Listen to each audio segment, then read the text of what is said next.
Bienvenue sur la Tawhid TV, le journal. Les titres de cette édition: un manque de sucre, éventuellement manque de sucre en ce mois béni de Ramadan. L'Union nationale des boutiquiers du Sénégal alerte. Elle demande l'ouverture des importations ou encore une production en quantité suffisante de la CSS. Omar Diallo en est le président. Vous le suivrez dans ce journal. Le Sénégal, premier pays africain à élaborer une stratégie nationale des données. Pendant 2 jours, les experts venus de plusieurs horizons vont se pencher sur la question.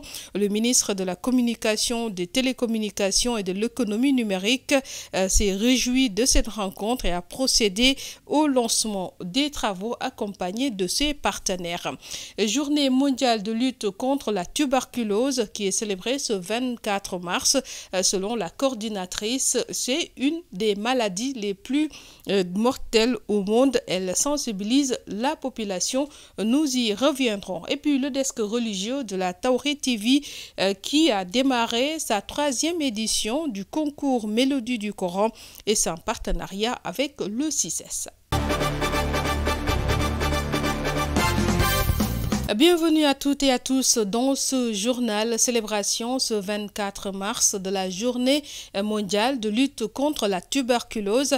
Dr Yacine Mar Diop, coordinatrice du programme national de lutte contre cette maladie, a annoncé que la célébration se fait à Richard-Toll, c'est dans la région de Saint-Louis. Une occasion également pour sensibiliser la population sur la maladie. Selon elle, la tuberculose est l'une des maladies infectieuses les plus mortelles au monde. La coordinatrice a également rappelé les régions les plus touchées du Sénégal et a fait le point sur les efforts de prévention. Je propose de l'écouter. Alors, Sénégal, bu ñu toppee Organisation mondiale de la santé lu muy jox ci xayma dëkk yi at bu nekk dañ ne Sénégal. Si on se fie aux estimations de l'Organisation mondiale de la santé qu'elle donne chaque année au pays, le Sénégal doit s'attendre à 113 sur 100 000 personnes, soit 19 463 nouveaux cas de tuberculose. Ce qui prouve encore une fois que la maladie est bien présente dans le pays. Le Sénégal fait partie des pays où la tuberculose est bien présente. Et d'après notre rapport de l'année 2022, on s'est aperçu que sur le nombre de cas attendus, soit près de 20 000 cas, on a réussi à diagnostiquer près de 14 688 cas. Parmi ces infections identifiées, 80% étaient des cas contagieux, alors que les cas incidents représentaient 14 053 des 19 463 cas attendus, correspondant à un taux de notification de 72%. Et nous en félicitons d'ailleurs le personnel de santé ainsi que les relais communautaires. Mais nous devons renforcer les efforts et retrouver les 28% manquants qui représentent un grand risque de contamination dans le pays. C'est un grand défi à relever pour éliminer ces cas. Nous appelons d'ailleurs la population à travailler à nos côtés pour nous aider dans ce travail, qu'on puisse bien les traiter et éliminer la tuberculose en 2035.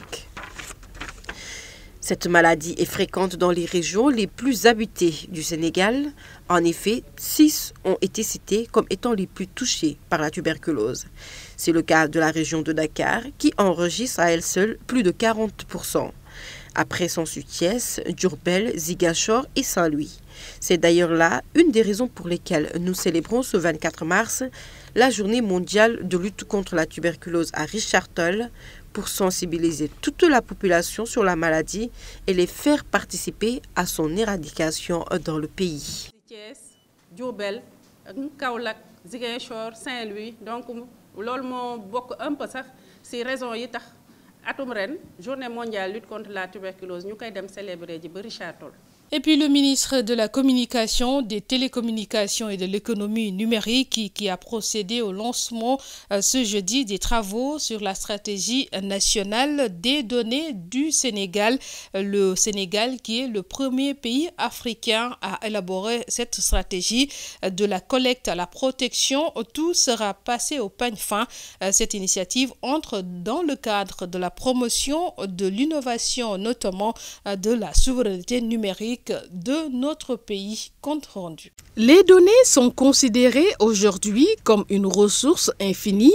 Dès lors, elles peuvent accélérer le développement socio-économique du continent africain si elles sont bien exploitées et protégées. Nous vivons aujourd'hui la 4e révolution industrielle. Cette 4e révolution industrielle est contrôlée par quoi? Chacun doit se poser la question. Le matin, quand vous vous réveillez, qu'est-ce que vous utilisez d'abord sur votre cellulaire? C'est les empreintes numériques que vous déposez. Où est-ce que c'est sauvé? Où est-ce que c'est organisé? Où est-ce que c'est sauvegardé?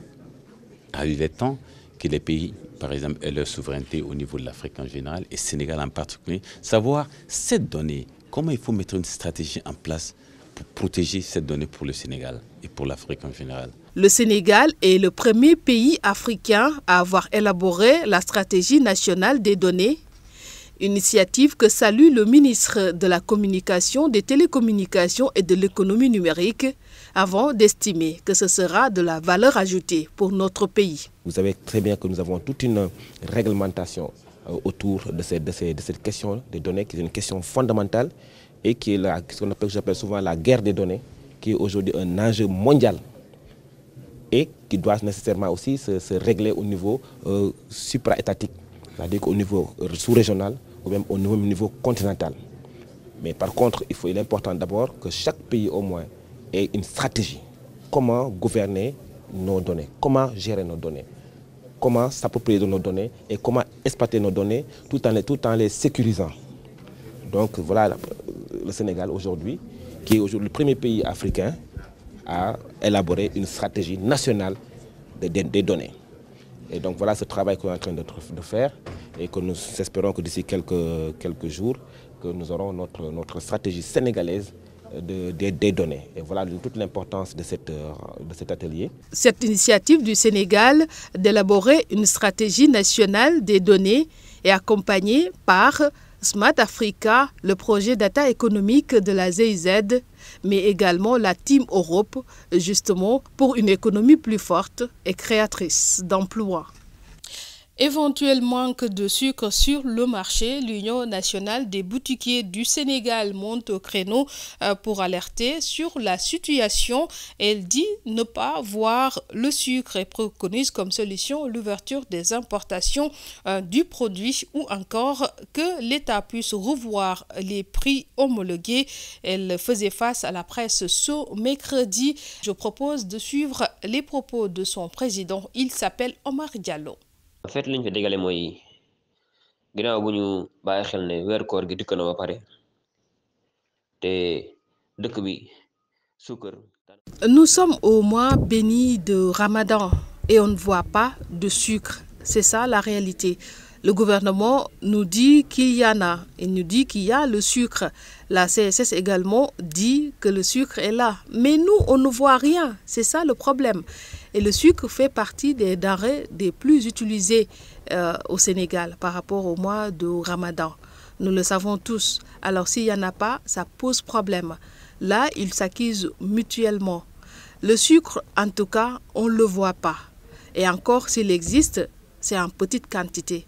Et nous, les détaillants, nous n'osons même pas acheter à ce prix, car le prix du sucre est homologué par l'État. Nous devons vendre par rapport au prix imposé par l'État du Sénégal. Ainsi, si nous ne pouvons pas acheter des mets de grossistes, comme l'a prévu l'État, nous, les détaillants, ça ne sera pas possible pour nous de vendre le sucre alors. Je pense que la solution, si on constate que la CSS n'arrive pas à produire assez, il faut ouvrir l'importation. Comme ça, on aura assez de sucre sur le marché et le marché va se réguler tout seul. Ou bien, l'autre option, c'est à l'État de revoir les prix imposés. Si les grossistes parviennent à acheter à un prix normal, nous revendre également le sucre à un prix normal, nous voyons aucun inconvénient à vendre également correctement le sucre à la population.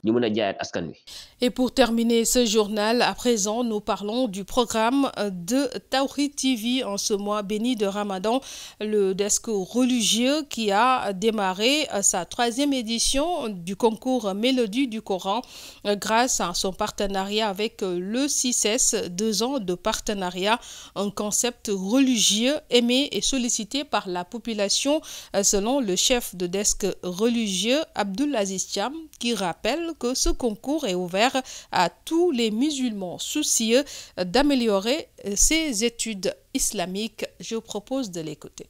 Ren ñu nekk ci 3e édition wu les mélodies du Coran. Nous sommes à notre 3e édition et nous rendons grâce à Dieu. Et chaque année, nous évoluons gracieusement dans nos activités. Cette année, nous avons d'autres rubriques que nous avons intégrées. En plus maintenant donc du concours les mélodies du Coran. On a ce qu'on appelle hors concours qui concerne un peu l'imitation de cette année de Mohamed Khalil Husseiri. C'est d'ailleurs la 2e fois que nous le faisons. Mais il y a aussi d'autres programmes, toujours appartiennent à Tawhid, et qui font un peu dans des compétitions de génie en herbe, des compétitions en hadith, des compétitions même de la poésie arabe. Tout ça, nous sommes en tout cas à notre 2e édition, mais les mélodies du Coran, c'est la 3e édition que nous l'organisons. Pour la première édition, on s'était limité juste aux compétitions en ligne. Alors, mais on s'est rendu compte que les gens véritablement ont été vraiment accrochés et on a décidé de nouer un partenariat avec le CICES dans le cadre donc de la foire du Ramadan pour mieux dérouler un peu ces activités-là.